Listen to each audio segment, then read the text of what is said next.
السلام علیکم۔ آج کی میری یہ ویڈیو کسی کی زندگی پر بیتی ایک سچی اور سبق آموز کہانی ہے۔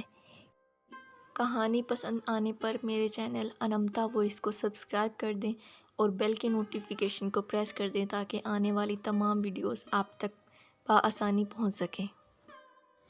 اماں بتاتی ہیں کہ جب میں پیدا ہوئی تو رنگت دیکھ کر سب رشتہ داروں نے کہا، حورا بی بی پیدا تو رحمت ہوئی ہے لیکن ہے ذرا پکے رنگ کی، بس اللہ نصیب اچھے کرے۔ ماں یہ سب سن کر سوچ میں پڑ گئی، کیا رحمت بھی پکے یا کچے رنگ کی ہوتی ہے؟ رحمت تو بس رحمت ہوتی ہے اور ملتی بھی نصیب والوں کو ہے۔ 2 بھائیوں کے بعد میں یعنی فضیلت پیدا ہوئی تھی۔ گہرے سانولے رنگ کی وجہ سے مجھے ہمیشہ طنز اور تلخ لہجوں کا سامنا کرنا پڑتا تھا۔ اماں بتایا کرتی تھیں کہ میرا رنگ دادا ابا جیسا تھا، گہرا سانولا۔ جب اسکول جانا شروع کیا تو اکثر اسکول کی لڑکیاں مجھے کالو کالو کہہ کر تنگ کرتی تھیں۔ لڑکیاں تو لڑکیاں، میری استانی بھی کسی سے کم نہ تھی۔ سب لڑکیوں کے سامنے کالی کہہ کر ڈانٹتیں، گویا میری شخصیت، میری پہچان، میری گہری کالی سانولی رنگت بن چکی تھی۔ میرا نام اب فضیلت بی بی سے بگڑ کر کالی پڑ چکا تھا۔ گھر میں بھی سب مجھے کالی کہہ کر ہی پکارتے تھے، سوائے میری ماں کے۔ بس ایک وہی تھی جو مجھے میرے پورے نام سے پکارا کرتی تھی، فضیلت فاطمہ بی بی۔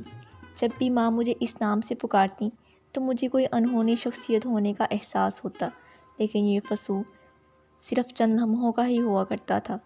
جیسے ہی مجھے کوئی کالی کہہ کر پکارتا، میں واپس اپنے حقیقی کردار میں آ جاتی۔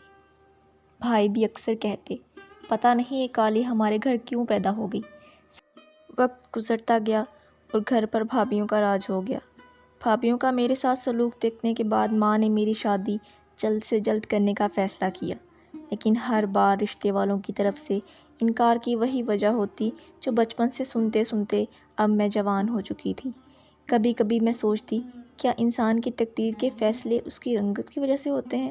اگر کوئی گورا تھا تو اس کی تقدیر میں خوشیاں ہیں، اور اگر کوئی کالا ہے تو غم ہی غم۔ اس کو کون سا کسی شہزادے نے بیاہنے آنا ہے؟ اچھا رشتہ ہے، آپ ہاں کر دیں۔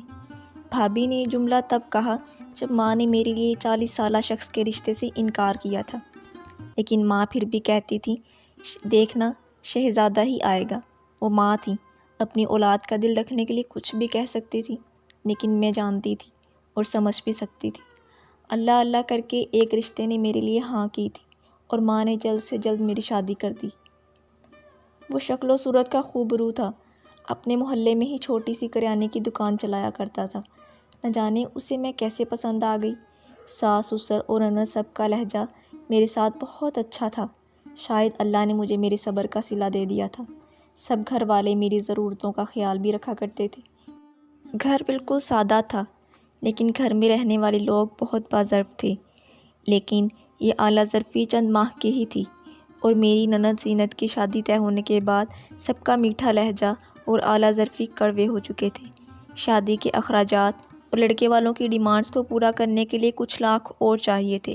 لہٰذا جاوید نے مجھ سے محبت بھرے لہجے میں کہا کہ جتنا بھی زیور میرے پاس ہے اس مشکل وقت میں انہیں دے دے، تاکہ لڑکے والوں کی ساری ڈیمانڈ بھی پوری ہو جائیں اور خاندان میں بھرم بھی رہ جائے۔ میں دن رات محنت کر کے تمہیں سارا زیور دوبارہ بنوا دوں گا، بالکل ویسا جیسا تم چاہو گی۔ سارے زیورات زینت کی شادی کے اخراجات پورے کرنے کے لیے پیش ڈالے، لیکن لڑکے والوں کی ڈیمانڈ پوری کرنا باقی تھی۔ لڑکے والوں کو جہیز میں نئی کار چاہیے تھی، لہٰذا پھر سے سسرال والوں کی طرف میرے لیے ایک نئی فرمائش کی گئی۔ اس بار انہوں نے مجھے بھائیوں سے اپنا حصہ مانگنے کا کہا کہ گھر کو بیچ کر اپنا حصہ لو تاکہ ہم نئی کار خرید کر زینت کو دے سکیں۔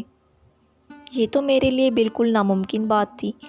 وہ گھر میرے ابا مرحوم کی نشانی تھا، اور ویسے بھی بھابھیاں مجھے مار ڈالتیں لیکن کبھی بھی بیچنے نہ دیتیں۔ جاوید نے صاف کہہ دیا، اگر تم نے اپنا حصہ نہ مانگا تو میں ہمیشہ کے لیے اسی گھر بھیج دوں گا، اور پھر اس نے ایسا ہی کیا۔ جب جاوید نے مجھے گھر سے نکالا اور میکے چھوڑایا تو میں نے بھابھیوں سے اس بارے میں سرسری سی بات کی، اور اس کے بعد جو بھونچال آیا، اللہ کی پناہ۔ بھابھیوں نے تو صاف کہہ دیا، طلاق ہوتی ہے تو ہو جائے، لیکن ہم اپنے سر کی چھت گھر بچانے کے لیے پیش ڈالیں گے، ایسا ہرگز نہیں ہو سکتا۔ اور پھر ایسا ہی ہوا، طلاق ہو گئی۔ ماں جو پہلے ہی بوڑھی ہو چکی تھی، اس دکھ نے انہیں مزید بوڑھا کر دیا، اور میں جہاں سے گئی تھی وہیں واپس آ گئی۔ کچھ عرصہ بعد کسی جاننے والی سے معلوم ہوا کہ جاوید نے یہ سب کچھ جان بوجھ کر کیا تھا، صرف زیور اور پیسہ ہتھیانے کے لیے، ورنہ لڑکے والوں نے تو ایسی کوئی ڈیمانڈ نہ کی تھی، بلکہ وہ تو سادگی سے شادی کرنا چاہتے تھے۔ فضیلت فاطمہ بی بی جس وہم میں ابھی تک جی رہی تھی کہ اس کی قسمت کیسے اتنی اچھی ہو سکتی ہے، وہ سچ میں ایک وہم ہی نکلا۔ اب وہ حقیقی دنیا میں واپس لوٹ آئی تھی۔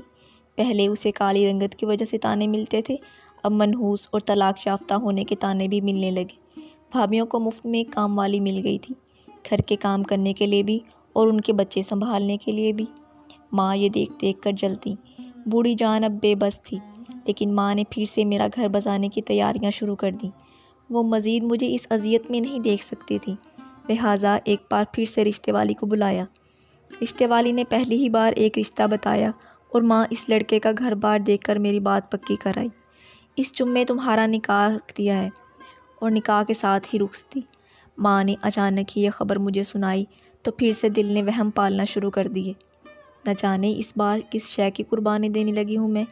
کیا یہ لوگ بھی جاوید کی طرح ہوں گے؟ دلہن کا کمرہ بہت خوبصورتی سے سجایا گیا تھا، ہر طرف تازہ گلابوں کی مہک آ رہی تھی۔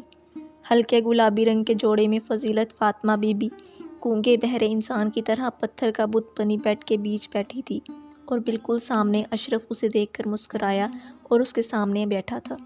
میری بیوی 1 سال پہلے ہی مجھے چھوڑ کر چلی گئی اور بچی میرے حوالے کر گئی تھی۔ اس وقت میری بیٹی صرف 2 سال کی تھی۔ وہ شاید کسی اور کو پسند کرتی تھی، لہٰذا اپنے پھول جیسی بیٹی بھی چھوڑ کر چلی گئی۔ اس کے بعد میرا دل اعتبار بری طرح ٹوٹے، لیکن مجھے اپنی بیٹی کے لیے کوئی سٹینڈ تو لینا تھا نا، لہٰذا میں نے فیصلہ کیا کہ میں دوسری شادی کر لوں، کوئی شریف اور نیک سیرت لڑکی ہی میری بیوی بنے۔ فضیلت فاطمہ اس طرح پتھر کا بت بنی اس کی باتیں سن رہی تھی۔ مجھے یقین ہے کہ آپ میری عزت کی حفاظت کے ساتھ ساتھ گھر کی دیکھ بھال اور میری بیٹی کی تربیت بھی اچھی کریں گی۔ میری خوش قسمتی ہے کہ مجھے آپ جیسی نیک سیرت بیوی ملی۔ فضیلت فاطمہ چند لمحوں کے لیے سانس لینا بھول چکی تھی۔ ویسے بڑی قسمت والی نکلی ہے یہ کالی، پہلے دکاندار ملا اور اب طلاق یافتہ ہونے کے باوجود ورک شاپ کا مالک اور اتنا پیارا گھر۔ نصیب ہوں تو ایسے۔ دونوں بھابھیاں سر جوڑے ایک دوسرے سے خسر پھسر کر رہی تھیں۔